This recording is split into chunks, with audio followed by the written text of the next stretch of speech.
जय हिंद दोस्तों। आज की क्लास बहुत ही महत्वपूर्ण होने वाली है क्योंकि आज की क्लास में हम लोग कवर करेंगे सोशल साइंस समाजशास्त्र BA third year fifth semester. ठीक है दोस्तों, दीनदयाल उपाध्याय गोरखपुर विश्वविद्यालय का पेपर कोड है SOC 301। ठीक है, आपके विश्वविद्यालय का जो भी पेपर कोड होगा कमेंट बॉक्स में कमेंट करिएगा, मैं आपके कमेंट को पिन कर दूंगा। ठीक है दोस्तों, समाजशास्त्र में ये पेपर फर्स्ट है। ठीक है, पेपर फर्स्ट है तो पेपर का नाम क्या है सर? तो पेपर का नाम देख लीजिए, क्योंकि जो आपका एडमिट कार्ड मिला होगा उस पर पेपर का नाम लिखा होगा क्लासिकल सोशोलॉजिकल थॉट, इंग्लिश में लिखा होगा। ठीक है, हिंदी में लिखा होगा शास्त्रीय समाज शास्त्रीय विचार। ठीक है, 50 मोस्ट इंपॉर्टेंट MCQ क्वेश्चंस हैं, ध्यान से देखिएगा, लास्ट तक जरूर देखिएगा, बहुत ही महत्वपूर्ण क्वेश्चंस है। ठीक है, चलिए इसमें पहला प्रश्न आपका क्या पूछा है, ध्यान देंगे। समानता, स्वतंत्रता और भाईचारे का नारा किस क्रांति की देन है? तो यह फ्रांस की क्रांति की देन है, ऑप्शन नंबर ए सही है। चलिए अगला प्रश्न आपका देखते हैं। प्रश्न नंबर 2 आपका पूछा है, इंग्लैंड की औद्योगिक क्रांति कब हुई थी? 1760 में, 1780 में, 1880 या फिर 1789?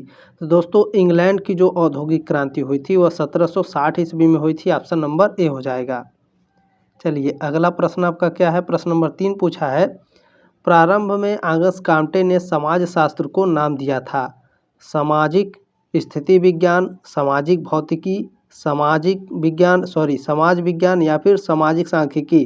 तो दोस्तों प्रारंभ में आगस्ट काम्टे ने समाजशास्त्र का जो नाम दिया था वह सामाजिक भौतिकी था, ऑप्शन नंबर बी है। चलिए अगला बताइए सर। तो अगला देखिए, प्रश्न नंबर 4 है आपका, अगस्त काम्टे के अनुसार जो समाजशास्त्र की प्रमुख शाखाएं हैं, कौन कौन सी शाखाएं हैं? इसमें 4 ऑप्शन दिया है। इसमें पूछ रहा है अगस्त काम्टे के अनुसार समाजशास्त्र की प्रमुख शाखाएं हैं, तो प्रमुख शाखाएं हैं आप उनकी सामाजिक स्थिति शास्त्र एवं सामाजिक गति शास्त्र। ठीक है, ऑप्शन नंबर बी हो जाएगा। चलिए अगला देखिए सर, अगला आपका क्या पूछा है, इसमें 5 नंबर प्रश्न पूछा है, निम्नलिखित कथनों में से कौन सा प्रत्यक्षवाद की विशेषीकृत नहीं है? इन चारों ऑप्शन में से पूछ रहा है दोस्तों, इनमें से कौन प्रत्यक्षवाद की विशेषता नहीं है? तो दोस्तों जो प्रत्यक्ष मानव चिंतन का प्रारंभ बिंदु है, ठीक है, यह प्रत्यक्षवाद की विशेषता नहीं है। बाकी इसे याद रखिएगा, प्रत्यक्षवाद जगत की व्याख्या अनुभव के आधार पर करता है और प्रत्यक्षवाद का लक्ष्य घटनाओं के नियमों की खोज करना होता है और प्रत्यक्षवाद वैज्ञानिक पद्धति का उपयोग करता है। ये तीनों क्या भैया प्रत्यक्षवाद की विशेषता है। और प्रत्यक्षवाद मानव चिंतन की प्रारंभिक बिंदु है, यह इसकी विशेषता नहीं है।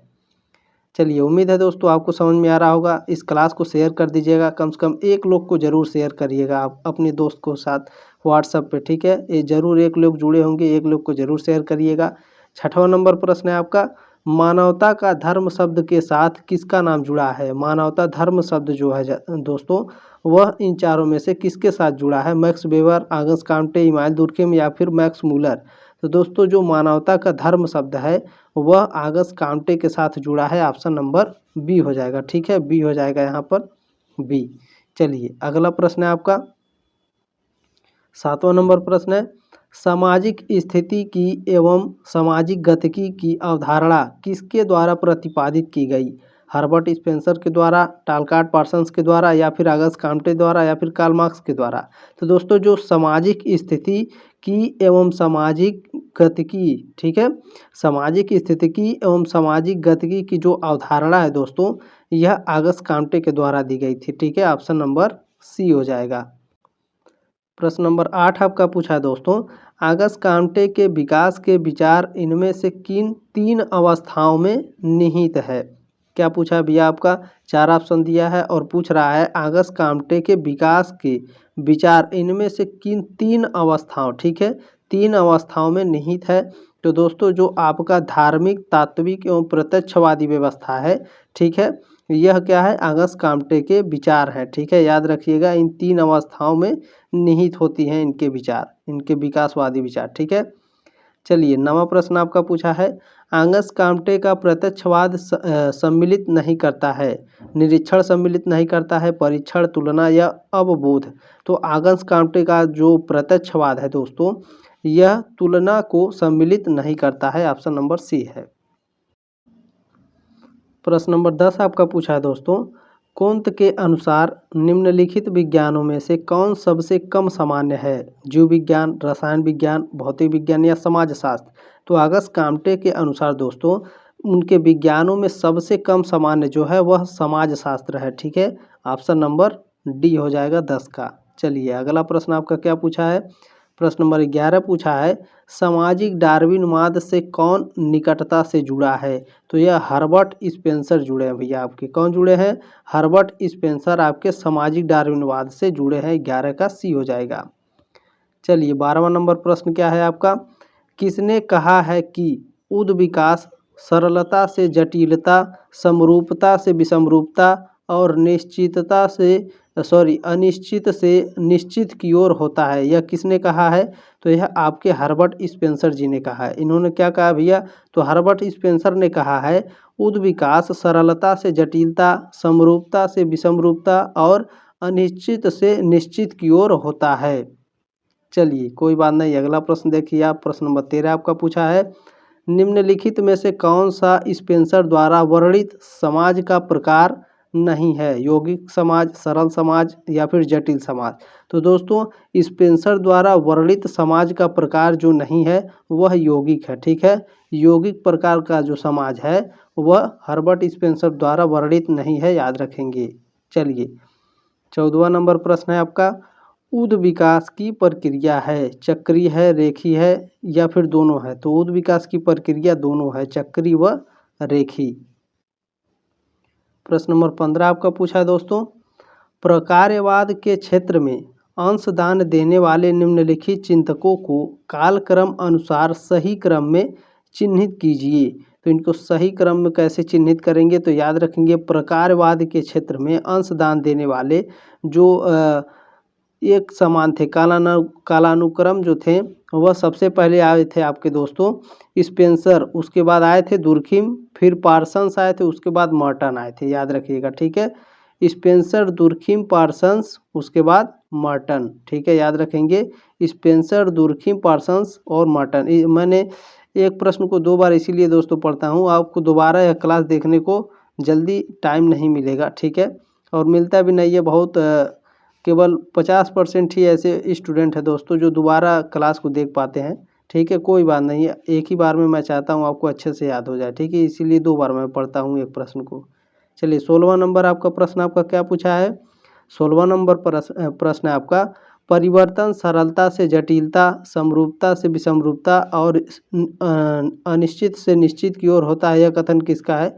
यह 2 बार प्रश्न लिख दिया गया है दोस्तों, 2 बार टाइप हो गया है, तो हर्बर्ट स्पेंसर के द्वारा यह कहा गया है। ठीक है, प्रश्न नंबर 17 आपका पूछा है दोस्तों, स्पेंसर ने समाजों के प्रकारों को वर्गीकृत किया है कृषि तथा उद्योग में या फिर सैन्य तथा औद्योगिक में या फिर जनजातीय तथा औद्योगिक में या फिर चाराशाही तथा औद्योगिक में? तो दोस्तों जो स्पेंसर है इन्होंने समाज का जो प्रकार है वह आपका सैन्य तथा औद्योगिक में वर्गीकृत किया है, ऑप्शन नंबर बी है। चलिए 18 नंबर प्रश्न आपका क्या है, धर्म के सामाजिक सिद्धांत को किसने प्रतिपादित किया? कार्ल मार्क्स ने, इमानुएल दुर्खिम ने, मैक्स वेबर ने या फिर रीवी टायलर ने? तो दोस्तों जो सामाजिक, ठीक है, धर्म के सामाजिक सिद्धांत है यह आपके इमानुएल दुर्खिम ने प्रतिपादित किया। ठीक है, इमानुएल दुर्खिम, याद रखेंगे।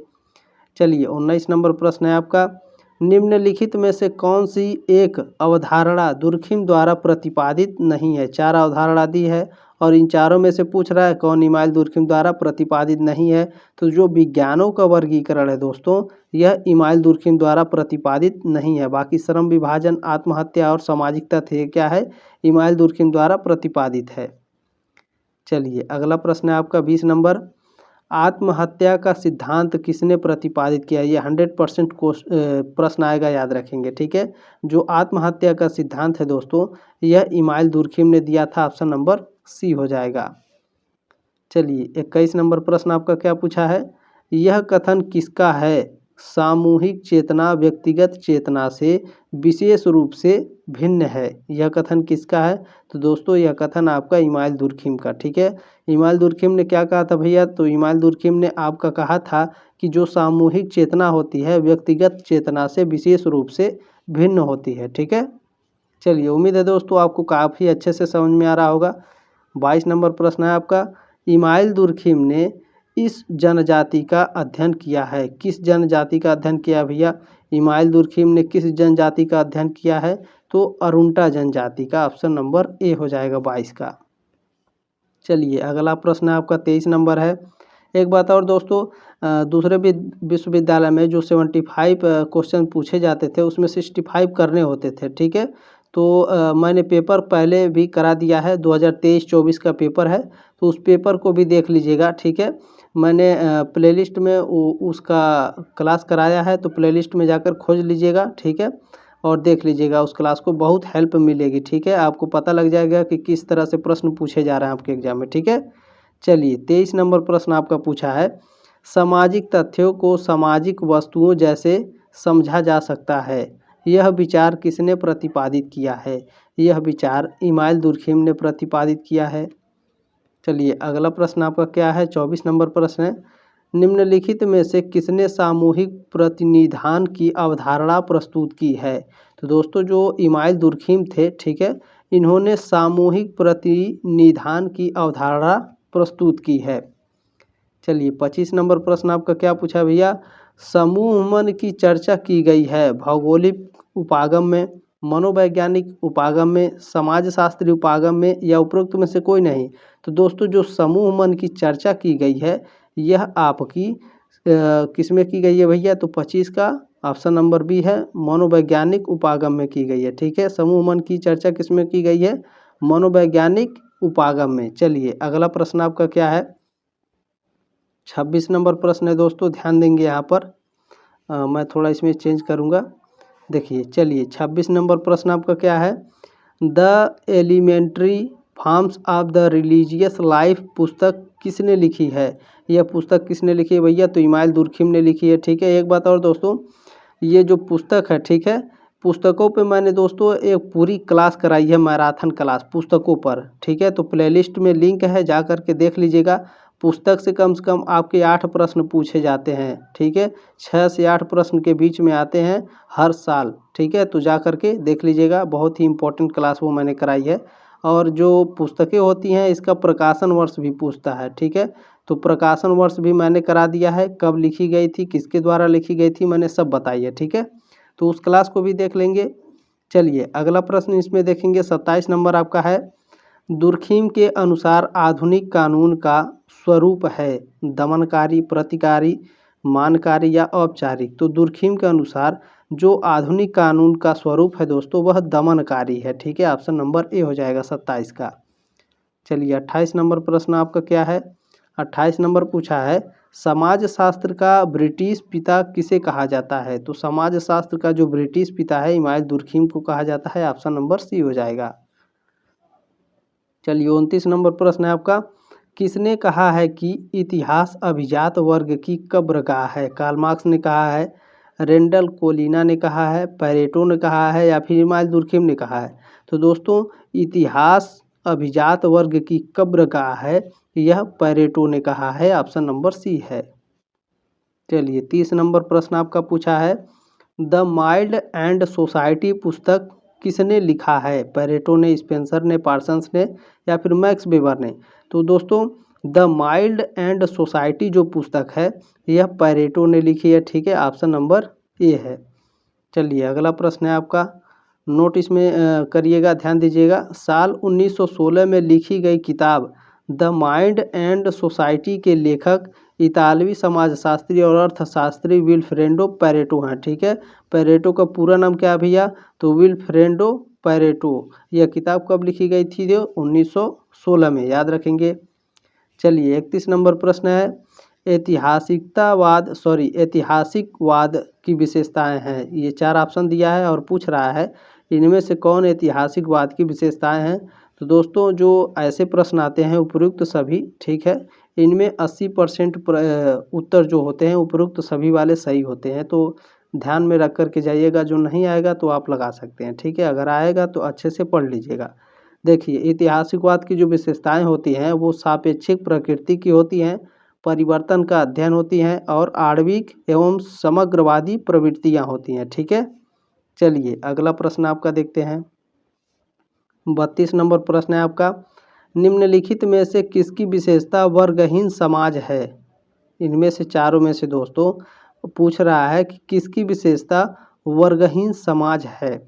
तो दोस्तों जो साम्यवाद है यह क्या है? वर्गहीन समाज है। ठीक है, याद रखेंगे। चलिए 33 नंबर प्रश्न आपका क्या पूछा भैया? 33 नंबर आ गया आपका, हीगल का द्वंद्वात्मक सिद्धांत माना जाता है। द्वंद्वात्मक भौतिकवाद या फिर द्वंद्वात्मक यांत्रिकवाद या फिर द्वंद्वात्मक आदर्शवाद या इनमें से कोई नहीं। तो दोस्तों हीगल का जो द्वंद्वात्मक सिद्धांत है यह आपका द्वंद्वात्मक आदर्शवाद माना जाता है। ठीक है, ऑप्शन नंबर सी है। चलिए 34 नंबर प्रश्न आ गया भैया आपका, नेचर एंड ऑफ पॉलिटिक्स नामक पुस्तक किसने लिखी है? तो यह बुक को दोस्तों बिल मैकीबेन ने लिखी है। ठीक है, नेचर एंड ऑफ पॉलिटिक्स किताब इसके लेखक बिल मैकीबेन है। ठीक है, याद रखेंगे, इम्पोर्टेंट प्रश्न है। अगला देखेंगे आपका 35 नंबर आपका प्रश्न पूछा है, प्रत्याशित समाजीकरण की अवधारणा किसने दी? जो प्रत्याशित समाजीकरण की अवधारणा है इन चारों में से किसने दी है? तो आर.के. मार्टन जी ने दी है। ऑप्शन नंबर ए हो जाएगा। चलिए अगला देखेंगे 36 नंबर, तार्किक प्रयोगात्मक पद्धति की विशेषता है तथ्यात्मक, भावनाहीनता, सरलता या उपरोक्त सभी। तो अभी मैंने आपको क्या बताया, जो उपरोक्त सभी वाले प्रश्न होते हैं 80% सही होते हैं, तो इसमें उपरोक्त सभी सही है। ठीक है, तार्किक प्रयोगवाद की पद्धति की विशेषताएं तथ्यात्मक, भावनाहीनता और सरलता, ये तीनों होते हैं। चलिए प्रश्न नंबर 37 है आपका, पैरेटो ने समाजशास्त्र की मुख्य अध्ययन वस्तु माना है। इन चारों में से किसको पैरेटो ने समाजशास्त्र की मुख्य अध्ययन वस्तु माना है? तो मानव व्यवहारों को माना है। ऑप्शन नंबर ए है। अगला प्रश्न इसमें क्या है आपका, पैरेटो के अनुसार मानवीय क्रियाओं के प्रकार हैं। तो तार्किक क्रियाएं और अतार्किक क्रियाएं ये दोनों हैं। ठीक है, ऑप्शन नंबर सी हो जाएगा, ए और बी दोनों। चलिए अगला आपका क्या है, 39 नंबर पूछा है आपका, तार्किक क्रियाएं होती हैं वस्तुनिष्ठ क्रियाएं, भावनात्मक क्रियाएं। ठीक है, तो इसमें से दोस्तों ऑप्शन नंबर ए सही होगा। ठीक है, वस्तुनिष्ठ क्रियाएं जो होती हैं यह तार्किक क्रियाएं होती हैं। ठीक है, 39 का ए नंबर सही है। ठीक है, जल्दीबाजी में ऐसे मत करिएगा कि आप उपयुक्त सभी पर लगा दें। ठीक है, यहाँ पर गलती भी हो गई है। ठीक है, यहाँ पर उपयुक्त सभी डी वाला रहेगा, याद रखेंगे। तो इसमें डी नहीं सही है, वस्तुनिष्ठ क्रियाएं जो होती हैं तार्किक क्रियाएं होती हैं। ठीक है, चलिए अगला प्रश्न आपका क्या है, 40 नंबर, अतार्किक क्रियाएं होती हैं भावनात्मक, वस्तुनिष्ठ, व्यक्तिनिष्ठ या उपरोक्त सभी। तो जो अतार्किक क्रियाएं होती हैं दोस्तों वह भावनात्मक होती हैं। ठीक है, ऑप्शन नंबर ए हो जाएगा। चलिए 41 नंबर आपका क्या है, इसमें 41 नंबर पूछा है, संवेगों का विश्लेषण संबंधित है। संवेगों का जो विश्लेषण है वह किससे संबंधित है? यह 4 ऑप्शन दिया है। तो दोस्तों जो विशुद्ध मनोवैज्ञानिक होता है, ठीक है, विशुद्ध मनोविज्ञान से संवेगों का विश्लेषण संबंधित है, याद रखेंगे। अच्छा प्रश्न है। प्रश्न नंबर 42 आपका पूछा है, उत्पादन के साधन से परिकरण यानी एलिनेशन की अवधारणा किसने दी है? एलिनेशन की अवधारणा या फिर परकीकरण की अवधारणा किसने दी है भैया? मैक्स वेबर ने, पार्सन्स ने, बोटोमोर ने या फिर कार्ल मार्क्स ने? तो यह आपके दिए हैं कार्ल मार्क्स ने। ठीक है, एक बार और बता देते हैं दोस्तों, परकीकरण और या फिर एलिनेशन की अवधारणा कार्ल मार्क्स ने दी है, याद रखेंगे। ठीक है, चलिए अगला प्रश्न है आपका 43 नंबर प्रश्न है दोस्तों, कार्ल मार्क्स के अनुसार सामुदायिक भूमि स्वामित्व पाया जाता है एशियाई उत्पादन रीति में, प्राचीन उत्पादन रीति में या फिर सामंती उत्पादन रीति में या पूंजीवादन उत्पादन रीति में? तो दोस्तों जो कार्ल मार्क्स के अनुसार सामुदायिक भूमि का स्वामित्व पाया जाता है यह आपका एशियाई उत्पादन रीति में पाया जाता है। ऑप्शन नंबर ए हो जाएगा। चलिए 44 नंबर प्रश्न आपका क्या पूछा है, किसने समाज के संघर्ष सिद्धांत का मार्ग प्रशस्त किया है? तो दोस्तों जो कार्ल मार्क्स हैं इन्होंने समाज के संघर्ष सिद्धांत का मार्ग प्रशस्त किया है। चलिए आपका 45 नंबर प्रश्न है, कार्ल मार्क्स के अनुसार इतिहास की मुख्य संचालन शक्ति है, चेतना है, प्रौद्योगिकी है, प्राकृतिक संसाधन है या इनमें से कोई नहीं है। तो कार्ल मार्क्स के अनुसार दोस्तों जो इतिहास की मुख्य संचालन शक्ति होती है यह चेतना होती है। ऑप्शन नंबर ए है। चलिए 46 नंबर प्रश्न आ गया आपका। मार्क्सवादी सिद्धांत के अनुसार निम्नलिखित में से कौन सा अधिसंरचना का तत्व नहीं है? कानून, धर्म, उपकरण या नैतिक मानदंड? तो दोस्तों ऑप्शन नंबर सी है, जो उपकरण होते हैं, ठीक है, यह मार्क्सवादी सिद्धांत के अनुसार, ठीक है, अधिसंरचना के तत्व नहीं होते हैं। 47 नंबर प्रश्न आ गया आपका। कम्युनिस्ट पार्टी की घोषणा पत्र प्रकाशित हुआ था, कब प्रकाशित हुआ था? 21 फरवरी 1848 में कम्युनिस्ट पार्टी का घोषणा पत्र प्रकाशित हुआ था। चलिए अगला प्रश्न देखते हैं सर आपका क्या पूछा है। 48 नंबर पूछा है आपका, आदर्श प्रारूप की अवधारणा से संबंधित विद्वान है? मैक्स वेबर है, आगस्ट काम्टे है, इमानुएल दुर्खीम है या कार्ल मार्क्स है? तो दोस्तों जो आदर्श प्रारूप की अवधारणा है यह आपके मैक्स वेबर से संबंधित है। चलिए प्रश्न नंबर 49 है आपका, स्तरीकरण का शक्ति सिद्धांत से संबंधित समाजशास्त्री है? स्तरीकरण का शक्ति से संबंधित कौन सा भैया? मैक्स वेबर है, कार्ल मार्क्स है, आगस्ट काम्टे या इमानुएल दुर्खीम है? तो दोस्तों जो आपके मैक्स वेबर हैं यह क्या भैया? स्तरीकरण का शक्ति सिद्धांत से संबंधित समाजशास्त्री हैं। प्रश्न नंबर 50 है, ध्यान से देखिएगा, इसमें नोट्स भी दिया गया है, ठीक है। मैक्स वेबर ने सामाजिक क्रियाओं को बांटा है, ठीक है, बांटा है भैया, कितने क्षेत्रों में बांटा है? तो 4 क्षेत्रों में बांटा है। ऑप्शन नंबर सी हो जाएगा। तो सर आप बताइए कि मैक्स वेबर ने सामाजिक क्रियाओं को 4 वर्गों में बांट दिया, तो 4 वर्ग कौन कौन से हैं? तो कोई बात नहीं भैया, चलिए दिखाते हैं आपको कि वो 4 वर्ग कौन कौन से हैं। ध्यान दीजिएगा, देखिए समाजशास्त्री मैक्स वेबर ने सामाजिक क्रियाओं को 4 प्रकार का बताया है। कौन कौन से भैया? आपके आदर्श प्रारूप या आदर्श प्रारूप होता है, ठीक है, आदर्श प्रारूप, विशिष्ट ऐतिहासिक तत्वों के आदर्श प्रारूप, सामाजिक यथार्थ के अमूर्त तत्वों के आदर्श प्रारूप, किसी विशिष्ट व्यवहार की पुनर्रचना के आदर्श प्रारूप, ठीक है। उम्मीद है दोस्तों आपको जानकारी अच्छी लगी होगी, ठीक है। इस क्लास को ज़रूर शेयर कर दीजिएगा, कम से कम 1 लोगों को शेयर ज़रूर करिएगा व्हाट्सएप, ठीक है, ये आपकी जिम्मेदारी है, ठीक है दोस्तों। सब्सक्राइब कर लीजिएगा, छठे सेमेस्टर में भी धमाकेदार तैयारी करेंगे। मिलते हैं नेक्स्ट क्लास में, तब तक ले जय हिंद, वंदे मातरम।